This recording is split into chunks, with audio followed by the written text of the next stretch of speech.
Good evening to all of you. In today's lecture, now we will apply lemma 1 and lemma 2 of the removal of useless symbols and productions to find the reduced grammar of a given context-free grammar. Right? Now we start the process. There is a one theorem to state that every non-empty context-free language CFL is generated by a context-free grammar CFG with no useless symbols. Right? This is the main objective of the theorem कि किसी भी non-empty context-free language is generated a context-free grammar with no useless symbol. Means उस grammar में कोई भी ऐसा symbol नहीं होगा या कोई भी ऐसा प्रोडक्शन नहीं होगा जो डायरेक्टली या इनडायरेक्टली उस लैंग्वेज की किसी ना किसी स्ट्रिंग को जनरेट ना कर. राइट? इसका प्रोसेस क्या है? इसके लिए क्या करना होगा? नंबर 1 प्रूफ के लिए let L is equal to L of G such that L of G is not equal to 5. L of G is not equal to 5. Number 2, let we construct a grammar G1 equivalent to G. G जो आपको grammar दे रखी है उसके equivalent हम कौन सी grammar बनाने जा रहे हैं? G1 by applying the lemma 1, right? So that every variable in G1 derive a terminal string. ये आपका क्या था? लेमा 1 था कि जो ग्रामर G गिवन थी उससे आपने G1 ग्रामर को बनाया था और उसमें आप G1 ग्रामर में जितने भी वेरिएबल V1 थे उस वेरिएबल V1 से कोई ना कोई टर्मिनल स्ट्रिंग जनरेट हो रही थी. Right? Now let we construct a grammar G2 equivalent to G1. अब G से पहले आप क्या है? G1 लेके आए और अब G1 को यूज करते हुए किसको अप्लाई करने जा रहे हैं? G2.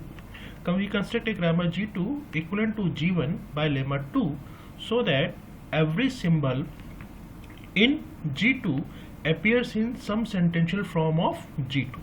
ये प्रॉपर्टी किसकी थी? आपके lemma 2 की थी, which is equivalent to G1. Right? Means G से G1, then G1 से G2. Now, fourth one. Now we prove that G2 is the required reduced grammar with no useless symbol. Means अब जो G2 grammar आएगी ये आपकी क्या होगी? एक रिड्यूस ग्रामर होगी without any useless symbol. Right? Now we prove that fourth one is what? Now we prove that G2 is a required reduced grammar with no useless symbol. 4.1 by lemma 2 for each symbol x in G2 there is a derivation S produces alpha x beta in G2. This is the sentential form. The grammar G2 is constructed by G1 and G1 is constructed by G by applying lemma 1. Therefore, all variables G1 derive some terminal string and hence all variable in G2 will also derive some terminal string. Right? जब G से G1 पे गए थे तो G1 में हमको ये मालूम चल गया था कि जितने वेरिएबल आपके ग्रामर G1 वेरिएबल जितने G1 में आ गए हैं वो सब ना सब टर्मिनल स्ट्रिंग जनरेट कर रहे हैं. राइट? अब G1 से हम G2 पे जा रहे हैं तो किसके वेरिएबल को यूज कर रहे हैं? हम लोग यूज कर रहे हैं वेरिएबल G1 के. Right?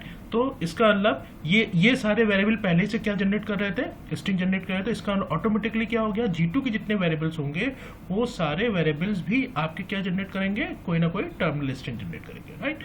Now 4.2 for all symbol x in G2 there is a derivation S produces this one. This is a sentential form alpha x beat and that generate also string W where W is a terminal string. Means G2 में जितने भी variables आएंगे उनके through जो भी grammar apply की जाएगी उसमें जितने भी सेंटेंशियल फॉर्म आएंगे वो सेंटेंशियल फॉर्म सबसे लास्ट में कहाँ पे जाके लैंड करेंगे? To the string and that string is the part of the language where string is the terminal string. Therefore, all symbols in G2 are useful and is reduced grammar. तो इसका मतलब G2 में जितने भी symbols हैं, जितने भी variables हैं, जितने productions आएंगे आपके फाइनली वो क्या होंगे? आपके यूजफुल होंगे and that is the reduced grammar. Right? अब इसका एक एप्लीकेशन हम लोग करके देख लेते हैं क्योंकि आप प्रैक्टिकल पॉइंट ऑफ व्यू से इस टाइप से क्वेश्चन आपके एग्जाम में आएगा. This is full part C question रहेगा. प्रोसेस पूरा आपको करना पड़ेगा. लेमा 1 एंड लेमा 2 दोनों आपको अप्लाई करने पड़ेंगे. ग्रामर दे रखी है consider G the grammar V with production this one, इतने वेरिएबल दे रखे हैं, इनके प्रोडक्शन दे रखे हैं. Eliminate the useless symbols and find the reduce grammar.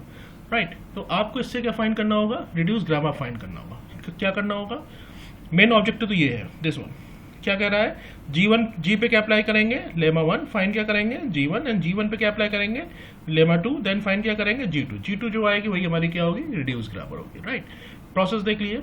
Late given G equal to VTPS, V में आपके सारे वेरिएबल्स ये आ गए, S A B C D E, T में आपके सारे टर्मिनल्स आ गए A B C D, right, and P and S.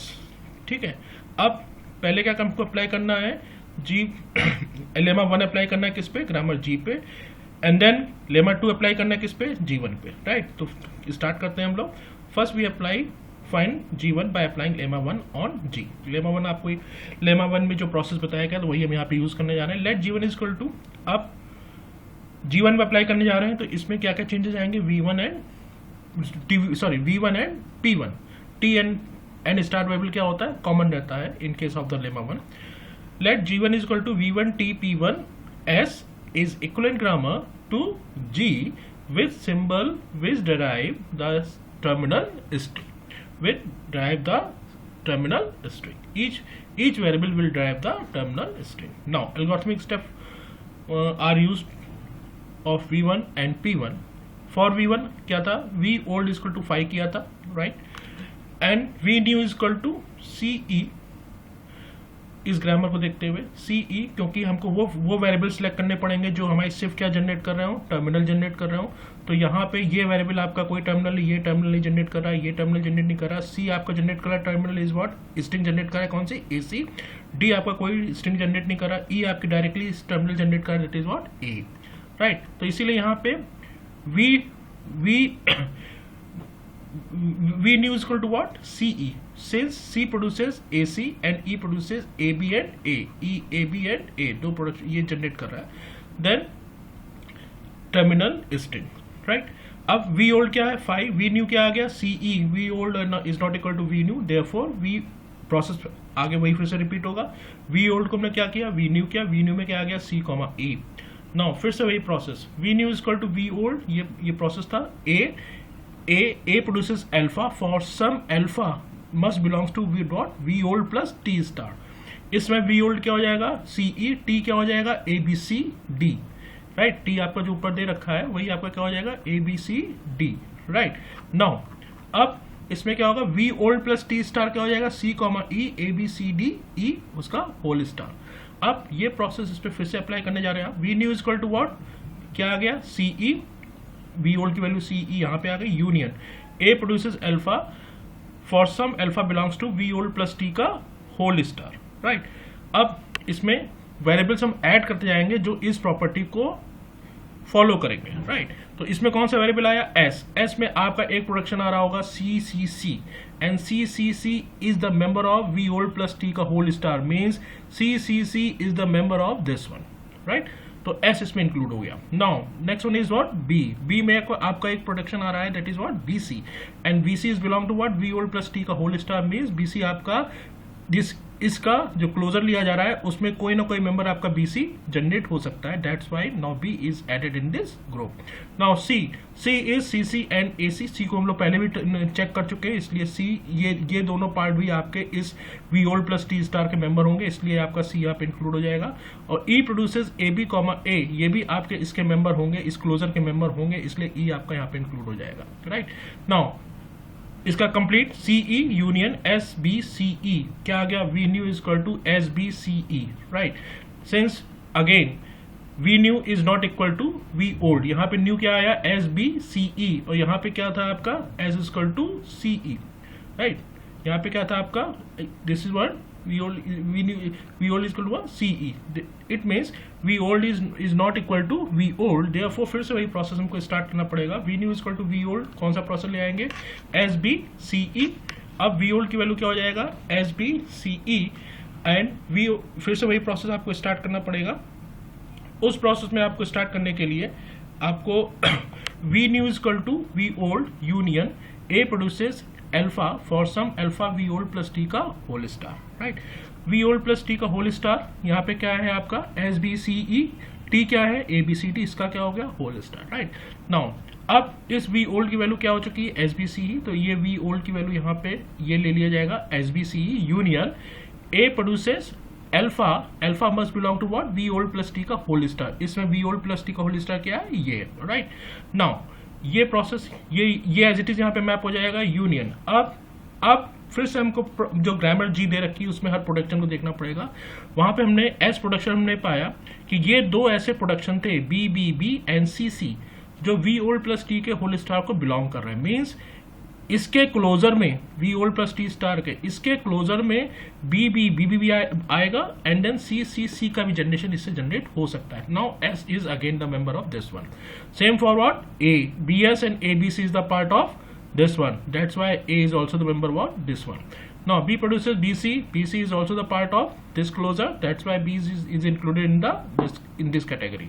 Now CCC and AC is also generated from this closure, that's why C is included in this category. Now AB comma A is also generated by this closure, now E is also included in this one, right। Now अब V old की value क्या आ गई है कि SBCE, right, and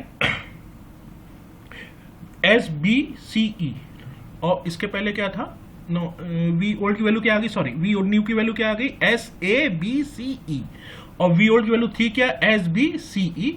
we new is not equal to V old, therefore process will again repeated. Now V old की value अब क्या हो जाएगी जो आपका previous I value S A B C E, V old plus T star क्या हो जाएगा S A B C E A B C का whole star. V new is equal to what S A B C ई, फिर से वही process लगाएंगे union A produces alpha V old plus T का whole star. अब फिर से हम जी के प्रोडक्शन को चेक करेंगे, उस जी के प्रोडक्शन को चेक करने पे हम लोग को क्या मिला A B B B C C C, ये तीनों प्रोडक्शंस जो आपके एस के आ रहे थे वो किससे जनरेट हो सकते हैं इस क्लोजर से जनरेट हो सकते हैं, right. V old plus T star के मेंबर हो सकते हैं, right. Similarly this one A का produces BS and ABC is also the member of this one, right? Then B से PC प्रोड्यूस हो रहा है, ये भी इसका मेंबर होगा। AC प्रोड्यूस हो रहा है, वो भी इसका मेंबर होगा। एंड E से AB और A प्रोड्यूस हो रहा है, वो भी इसका क्या मेंबर होगा। Now V new equal to what SABCE, इसको दोनों को कंबाइन करेंगे तो आपका यही आएगा SABCE। Now since V new equal to V old, therefore V1 equal to, अब चूंकि दोनों बराबर हो गए इसका मतलब अब फाइनल हमको जो G1 का V1 है उसको असाइन करने का टाइम आ गया। तो V1 हम किसको असाइन करते हैं V न्यू को करते हैं, तो V1 equal to what V new SABCE is final variables for the grammar G1। Now अब P1 को कंस्ट्रक्ट करना है। P1 को कंस्ट्रक्ट करने के लिए P1 का रूल क्या था, A produces alpha, A is in V1 and alpha belongs to V1 plus T का होल स्टार। इसका मतलब क्या हुआ कि ये इस टाइप के जितने भी प्रोडक्शंस होंगे उसमें A किसको बिलोंग करना चाहिए V1 को, जो वेरिएबल आप सिलेक्ट करके लाए, और अल्फा जो होगा जो राइट हैंड साइड का प्रोडक्शन होगा वो किसका मेंबर होना चाहिए V1 प्लस टी का whole star, right. Now V1 equal to what SABCE, T क्या है आपका ABCD, right. V1 plus T का होल स्टार क्या आ गया SABCE, right ABCDE, right. Now P1, इसमें वन बाय वन जितने प्रोडक्शंस आपको ग्रामर जी में दे रखे होंगे, जितने ही प्रोडक्शन आपको ग्रामर जी में दे रखे होंगे सारे प्रोडक्शंस को आपको वन बाय वन चेक करना होगा। जितने प्रोडक्शन यहाँ पे दे रखे होंगे ये सारे प्रोडक्शंस आपको वन बाय वन इस प्रोसेस से आपको क्या करना होगा चेक करना होगा। कैसे चेक करना है ये देख लीजिए। एस प्रोडक्शन A 1 इसका नाम दिया, B 2 3, राइट। 1 2 3 ये जो जनरेशन आया है ये जो कॉम्बिनेशन आया है, ये सेंटेंशियल फॉर्म जो आया है, that sentential form is belongs to what V1 plus T का होल स्टार। इस क्लोजर से ये 1 2 3 जनरेट हो सकते हैं, राइट। तो S में S के ये प्रोडक्शन होंगे, राइट। A में BS and ABC, BS and ABC is also generated from this V1 plus T के होल स्टार इस क्लोजर से, इसलिए इसको मेंबर इसके होंगे। यहाँ पे एक प्रोडक्शन A में और था, कौन सा A प्रोड्यूसेस ABD, ये नहीं सिलेक्ट होगा। क्यों is not selected since D is not the member of what, D is not the member of V1। तो V1 प्लस टी के होल स्टार में इसका जनरेशन पॉसिबल नहीं है, इसलिए वहां पे आपका ये वाला प्रोडक्शन सिलेक्ट नहीं होगा। इट मींस जो प्रोडक्शन इसका मेंबर हो सकते होंगे हम सिर्फ उसी को यहाँ पर ऐड करेंगे, राइट। सिमिलरली बी इसमें ऐड हो रहा है आपका, क्योंकि ये मेंबर आपका होगा V1 प्लस टी स्टार में। सी में आपके ये दोनों मेंबर्स होंगे, राइट। ई में आपके ये दोनों मेंबर्स होंगे, ये आपके इसमें ऐड हो जाएंगे। नाउ फाइनली जब आपके प्रोडक्शन जनरेट हो जाएंगे तो G1 equal to V1T P1S, V1 यहाँ पे ये होगा, और जो ग्रामर आएगी G1 से, grammar G1 after the applying lemma 1, वो आपकी ये आ जाएगी, राइट। यहाँ पे आप देख रहे हैं कि variable D is not the member of this one, because variable D आपका यहाँ पे क्या हो गया, यूजलेस। उसका कोई भी कनेक्टिविटी आपके इन ना तो वेरिएबल्स के साथ है और ना ही वो आपका इस एस वेरिएबल के साथ डायरेक्टली या इनडायरेक्टली कनेक्ट हो रहा है। यानी वेरिएबल डी आपका कोई भी स्ट्रिंग जनरेट भी नहीं कर रहा है, और स्ट्रिंग जनरेट ना करने के साथ साथ वो किस एस स्टार्ट वेरिएबल के साथ डायरेक्टली या इनडायरेक्टली कनेक्टेड नहीं है। नाउ G1 के बाद अब हमको क्या अप्लाई करना है, G2। G1 से हमको क्या निकालना है, G2, right. Now by applying lemma 2 we find G2 V2 T2 P2 as equivalent to what, G1, such that all symbol X in the sum sentential form with the help of lemma 2। Lemma 2 आप लोग को जो बताया गया तो उसके according क्या करेंगे, V2 को पहले क्या करेंगे, स्टार्ट वेरिएबल असाइन करते हैं। T2 is what, 5, since V2 has variable S, right, V2 has variable S, so we analyze S production of the given grammar by rule of lemma 2, right. अब S production को हम लोग one by one एक एक production को analyse करते जाएंगे, और रिपीट कब करेंगे, कंडीशन दे रखी थी लेमा 2 में, repeat while V2 and T2 changes for every symbol in V2 if A produces alpha 1 alpha 2 alpha 3 up to alpha n, then add all variable of, ये जो सेंटेंशियल फॉर्म आ रहे हैं आपके alpha 1 alpha 2 alpha 3, इसमें जो भी variables आएंगे उनको हम किस में ऐड करेंगे, V2 में। Then add all variables of alpha 1 alpha 2 alpha 3 up to alpha n to V2, और इस सेंटेंशियल फॉर्म में जितने भी टर्मिनल्स आएंगे उसको भी हम किस में ऐड करेंगे, T2 में। And all terminals of alpha 1 alpha 2 alpha 3 up to alpha n to T2, right. अब V2 में प्रोडक्शन कौन सा वेरिएबल है इस समय, S। तो सबसे पहले हम किसको स्टार्ट लेंगे, V2 के S वेरिएबल से। S वेरिएबल में हमने जो ग्रामर हमारी यहाँ पे आई है, अब इसको एनालाइज करेंगे, G को नहीं एनालाइज करेंगे, हम किसको एनालाइज करेंगे, G1 को, राइट। इसमें इन प्रोडक्शन को चेक करेंगे, तो इसमें प्रोडक्शन आ रहे हैं S produces A B B and C ये तीन प्रोडक्शंस आ रहे हैं। This is the sentential form alpha 1 alpha 2 alpha 3। इस सेंटेंशियल फॉर्म में वेरिएबल कौन सा आ रहा है, A। Now variable in alpha 1, ये sentential form alpha 1 is A किस में ऐड हो जाएगा, V2, ठीक। वही तो यहाँ पे कहा गया कि आप जो भी इन सेंटेंशियल फॉर्म्स में जो भी वेरिएबल टर्मिनल्स आएंगे वो उसके करस्पॉन्डिंग वेरिएबल्स और टर्मिनल के ग्रुप में ऐड करते जाएंगे। वही इसमें कर रहे हैं कि ये वेरिएबल आया तो इसको हमने कहाँ ऐड किया, V2 में। ये टर्मिनल कौन सा आया, A आया, कहाँ ऐड किया, T2 में। नाउ अगला क्या था, B में आपने B को कहाँ ऐड किया, B2 में, और इस ये दो B टर्मिनल्स आए, इसको कहाँ ऐड किया आपने, T2 में। नाउ C में C वेरिएबल आया है, वेरिएबल C किस में ऐड किया, V2 में, और C को कहाँ ऐड किया, टर्मिनल T2 में, right. Now updated V2 and T2 after the analysis of S production, V2 is equal to what, S, और कौन से वेरिएबल S प्रोडक्शन को एनालाइज करने के बाद आ गए, देखिए यहाँ से A आया, यहाँ से B आया, यहाँ से C आया, तो वेरिएबल कौन सा आ गया, ABC। यहाँ पे क्या है, S, यूनियन लेंगे क्या आ जाएगा, SABC। ये क्या हो गया, V2 हो गया। सिमिलरली T2 में आपका A, then B, then what, C, तो आपको यूनियन लेंगे तो क्या आ जाएगा, ABC। Step 1 will repeated while V2 and T2 changes. देखिए यहाँ पे पहले क्या था, S था, अब यहाँ पे क्या हो गया, वेरिएबल V2 SABC चेंज हो गया, इसलिए फिर से हम उसी प्रोसेस को रिपीट करने जा रहे हैं, राइट। तो step 1 while repeating process V2 and T2 changes, V2 की वैल्यू क्या हो गई, SABC, T2 वैल्यू क्या हो गई, ABC, right. In previous process we analyse the S production, इसमें हम S प्रोडक्शन को एनालाइज कर रहे हैं, कौन से नए आ गए, ABC। Now since variable ABC are new production in V2, so we have to analyze production A, B and C for same process, right? Now अब देखिए ए प्रोडक्शन, सबसे पहले क्या लिया, ए प्रोडक्शन। ए प्रोडक्शन वहां पे दो प्रोडक्शंस थे, B S and A S, 4 and 5। इसमें कौन सा वेरिएबल आया, एस। एस किस में इंक्लूड हुआ, V2 में। कौन सा टर्मिनल आया, बी। बी किस में ऐड हुआ, V2 में, राइट। नाउ यहाँ पे कौन सा वेरिएबल आया, BC। BC किस में ऐड हुए, V2 में। और टर्मिनल कौन सा आया, ए। ए किस में ऐड हुआ आपका, V2 में, राइट। तो अगर हम ओवरऑल देखें तो V2 में कौन से वेरिएबल ऐड हो गए, S B C included in V2।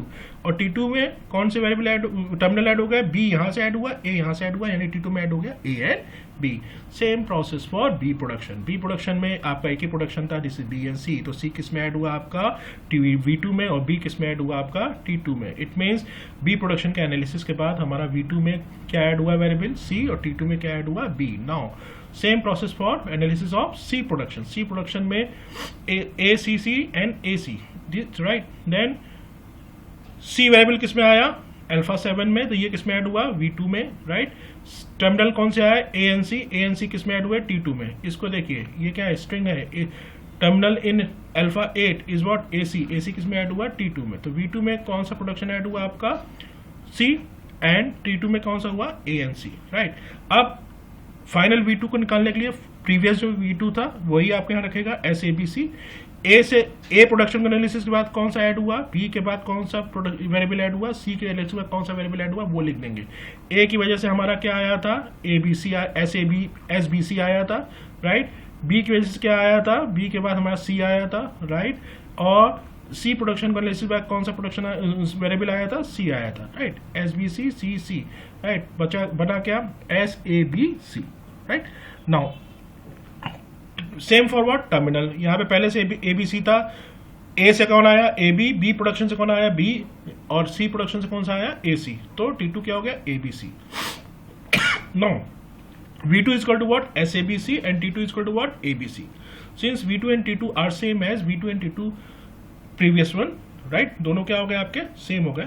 Therefore, process of calculation of V2 and T2 will stop, and final will be, final variables क्या हो गए, V2 के SABC डिफाइन कर दिया गया, और T2 के डिफाइन कर दिया गया ABC, right? Now calculation of P2 will takes place. अब P2 में क्या था, construction rule, construction of P2 as a set of production P1, right, as a set of production P1 containing the symbol V2 plus T2 means आपकी grammar P1 में, इस grammar की बात चल रही है जिस ग्रामर से आपने V2 को G2 को जनरेट किया है, राइट, आपकी दिस ग्रामर, इसकी बात चल रही है। इसके P2 में से हम सिर्फ उन्हीं वेरिएबल्स और टर्मिनल्स को सिलेक्ट करेंगे जो हमारे V2 और T2 के मेंबर होंगे। वही ये कह रहा है, P2 को जनरेशन के समय इन्होंने यही कहा है कि हम P1 से सिर्फ उन्हीं प्रोडक्शन को सिलेक्ट करने जा रहे हैं जो V2 और T2 के मेंबर होंगे। तो P1 को अगर आप देखेंगे तो S से आपके ये प्रोडक्शंस आएंगे, ये सारे मेंबर्स आपके किसको बिलोंग करेंगे, V2 और T2 को। देखिए SABC, ये आपके मेंबर यहाँ आएंगे। A से आपका ये मेंबर आएगा, AS एंड ABC। B से आपका क्या आएगा, BC आएगा। NC से क्या आएगा, ACE एंड CE आएगा, राइट। इसमें कौन सा नहीं आया, अब इस चीज P1 ग्रामर को आप देखेंगे, P1 ग्रामर को हम देखेंगे तो P1 ग्रामर में आपका वेरिएबल एक क्या था, E। ये स्ट्रिंग तो जनरेट कर रहा था, बट ये लेमा 2 के अप्लाई करने के बाद इसका सिलेक्शन हमारे V2 में नहीं हुआ। क्योंकि S से जनरेट होने वाली स्ट्रिंग में के किसी भी सेंटेंशियल फॉर्म में इस A का कोई भी रोल नहीं था, इसलिए ये स्ट्रिंग जनरेट कर रहा है बट ये हमारे लिए यूजलेस सिंबल होगा। That's why after applying lemma 2 at on G1 ये आपके लिए क्या हो जाएगा, यूजलेस हो जाएगा। इसीलिए इसका फाइनल सिलेक्शन आपका इस प्रोसेस में नहीं आया, राइट। इसलिए आपका ई प्रोडक्शन यहाँ से क्या हो गया, रिमूव। तो अब ये क्या हो गई, this is the finally reduced grammar, जिसमें जितने भी आपके वेरिएबल यूजलेस थे, जितने भी आपके टर्मिनल यूजलेस थे, वो सारे इसमें से क्या हो गए, रिमूव हो गए, right. This is the reduced grammar. Now there are 2 questions for your assignment, please do, right. In the next lecture I will start the removal of the null production. Thank you very much.